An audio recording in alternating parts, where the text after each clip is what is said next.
નમસ્તે વિદ્યાર્થી મિત્રો, હું વાછા નિધિ મારી યુટ્યુબ ચેનલ નિધિ સ્ટડી પોઈન્ટમાં આપ સર્વે વિદ્યાર્થી મિત્રોનું ફરી એક વખત હાર્દિક સ્વાગત કરું છું. આજે આપણે ભણવું છે ગુજરાતી વ્યાકરણ, જેમાં આપણે ભણતા હતા ટોપિક નિપાત. અને નિપાતનો આજે આપણે જોવું છે લેક્ચર નંબર 3, જેના બે લેક્ચરમાં આપણે નિપાતની વ્યાખ્યા જોઈ છે, નિપાત માટેના અગત્યના ટોપિકો, અગત્યની નોંધો હતી કે જે નિપાત માટે આપણને ઉપયોગી થાય તે આપણે જોયા હતા. આજે આપણે શું જોવું છે તો કે નિપાતના જે પ્રકાર છે એને એકવાર મેં તમને ચાર્ટ ફોર્મેશનમાં દેખાડેલા હતા. આજે આપણે એને ડિટેલમાં જોવા છે. તો સૌથી પહેલું આપણું જોઈએ તો કે આપણો સૌથી પહેલો પ્રકાર નિપાતનો એટલે કે ભારવાચક નિપાત, જેની વાત મેં તમને પહેલા લેક્ચરમાં થોડી ઘણી કરેલી હતી. આજે ફરીથી એ જ ટોપિકને આપણે આગળ જઈએ. ભારવાચક નિપાત કોને કહેવાય છે તો કે ભારવાચક નિપાત એટલે કે ભારપૂર્વક કોઈ પણ વસ્તુ, કોઈ પણ કથન આપણે જ્યારે ભારપૂર્વક કરવું હોય અને ત્યારે આપણે શું વાપરીએ છીએ કે ત્યારે આપણે જ છે, તો છે, જ, તો, ય, પણ, સુધા, સિક્કે જેવા ભારવાચક નિપાત છે એ વાપરીએ છીએ. કોઈ પણ કથન જ્યારે આપણે ભાર દર્શાવવો હોય ત્યારે આપણે આવા શબ્દો છે એ મૂકતા હોઈએ છીએ, જેને આપણે શું કહીએ છીએ ભારવાચક નિપાત. તો જો ઉદાહરણ જોઈએ, મહેશે જ આ કામ કર્યું છે. અહીંયા જ છે એ શું છે ભારવાચક નિપાત છે. ત્યારબાદ જોઈએ તમે તો ભાર કરે. ઘણી વખત આપણે આવો શબ્દ બોલતા હોઈએ છીએ રૂટીનમાં કે કાંઈ પણ એવી વસ્તુ થાય કે જે આપણને આમ અપેક્ષા ન હોય ત્યાં આપણે કહીએ કે તમે તો ભાર કરે એમ. તો એમાં ત છે એ શું છે ભારવાચક નિપાત છે. એમાં એકેય શબ્દ પ્રેમનો નહોતો. જ્યારે ઘણા છે અત્યારે તો લવ લેટર ઘણા મોકલતા હોય, પણ લવ લેટર એવો હોય કે જેમાં કાંઈ પ્રેમની વાત ન હોય, તો શું કે આમાં તો એકેય શબ્દ પ્રેમનો નહોતો. તો એકેય એમાં ય છે એ શું છે ભારવાચક નિપાત છે.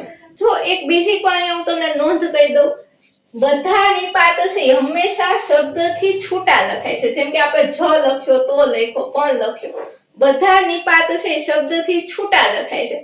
પણ ય છે એ એક જ એવો જ છે કે જે શબ્દ સાથે ભેગો લખાય છે. ય છે એ શબ્દની સાથે જોડાઈને લખાય છે. બાકી બધા નિપાત છે, જો અહીંયા જ છે એ શબ્દથી કેવો છૂટો લખાય છે, તો છે એ શબ્દથી છૂટો લખાય છે, પણ છે એ શબ્દથી છૂટો લખાય, સિક્કે છે એ શબ્દથી છૂટો લખાય છે. તો આ બાબત પણ ખાસ યાદ રાખજો. એક ય છે અને બીજું એક છે ય અને છી. આ બંને શબ્દો છે નિપાતની સાથે શબ્દની સાથે આ નિપાત છે એ જોડાઈને લખાય છે. ત્યારબાદ છે તમારે પણ નાચવું પડશે. તો અહીંયા પણ છે એ શું છે ભારવાચક નિપાત છે. તું સિક્કે અમારી સાથે આવજે. જો સિક્કે નો અર્થ શું થાય, સિક્કે એનો અર્થ પણ એવો જ થાય છે. પણ નો બીજો શબ્દ આપણે પણ ની બદલે કંઈક નવું લખવું હોય તો શું લખી શકીએ, સિક્કે લખી શકીએ, અથવા સુધા લખી શકીએ. તું સુધા અમારી સાથે આવજે, તું સિક્કે અમારી સાથે આવજે. એ બધા શું છે પણ ના પર્યાયવાચી શબ્દો છે. ત્યારબાદ જોઈએ નિપાતનો બીજો પ્રકાર એટલે કે સીમાવાચક નિપાત, અથવા તો આપણે મર્યાદાવાચક નિપાત પણ કહી શકીએ. સીમા કે મર્યાદાનો અર્થ દર્શાવતા, સીમા અથવા તો મર્યાદાનો અર્થ દર્શાવતા હોય એવા શબ્દો એટલે કે કેવળ, તદ્દન, સાવ, છેક, માત્ર, બિલકુલ, આ બધા કેવા છે સીમાવાચક નિપાતો છે. કયા કયા શબ્દો છે, શબ્દો ખાસ યાદ રાખવાના છે. કેવળ છે, માત્ર છે, તદ્દન છે, છેક છે, આ બધા, બિલકુલ છે, આ બધા શબ્દો કેવા છે સીમાવાચક નિપાતના છે. ઉદાહરણ જોઈએ, કેવળ તમે સાચા બાકી બધા ખોટા. આપણે ઘણી વખત આવા શબ્દો વાપરતા હોય કે કોઈ વ્યક્તિ કઈ બોલતો હોય તો આપણે બોલીએ કે કેવળ તમે સાચા બાકી બધા કેવા છે ખોટા. આમાં કેવળ છે એ શું દર્શાવે છે, સીમા દર્શાવે છે. કેવળ છે સીમાવાચક નિપાત છે. ફક્ત 108 મંત્રનો જાપ કરવાનો છે. આ ફક્ત છે એ શું દર્શાવે છે, સીમા દર્શાવે છે, મર્યાદા દર્શાવે છે. તો ફક્ત છે એ શું છે સીમાવાચક નિપાત છે. ત્યારબાદ છે માત્ર 100 રૂપિયાની નોટ ખોવાઈ હતી. માત્ર છે. અને એક બીજી પણ વાત આપણે નોટિસ કરી કે અહીંયા તમે જોશો તો બધામાં સીમાવાચક નિપાત છે ને મોટે ભાગે, જો હું એમ કહું છું મોટે ભાગે શું હોય, વાક્યની આગળ આવતા હોય છે. ઘણી વખત એવું થાય કે વચ્ચે પણ આવતા હોય, પણ મોટે ભાગે વાક્યની શરૂઆતમાં જ આવા છે એ આવતા હોય છે. ત્યારબાદ જોઈએ સાવ નાની વાતમાં સાગર રિસાઈ ગયો. આમાં સાવ એ શું છે સીમાવાચક નિપાત છે. છેક સવાર સુધી ચર્ચા ચાલી. આમાં છેક છે એ શું છે સીમાવાચક નિપાત છે. હવે જો આ પણ એક યાદ રાખવાનું છે. આમાં આપણે માત્ર માટે એક વસ્તુ યાદ રાખશું કે માત્ર છે એ જ્યારે નિપાત સ્વરૂપે હોય ત્યારે એ છૂટો લખાય. આપણે પેલા જ વાત કરી કે નિપાત હંમેશા કેવા લખાય? છૂટા લખાય છે. તો જ્યારે માત્ર છે એ નિપાત તરીકે હોય ત્યારે એ છૂટો લખાશે. પણ જો માત્ર છે એ શેના માટે હોય તો કે આપણે એક એક્ઝામ્પલ લઈએ અહીંયા, જીવ માત્ર પર દયા રાખો.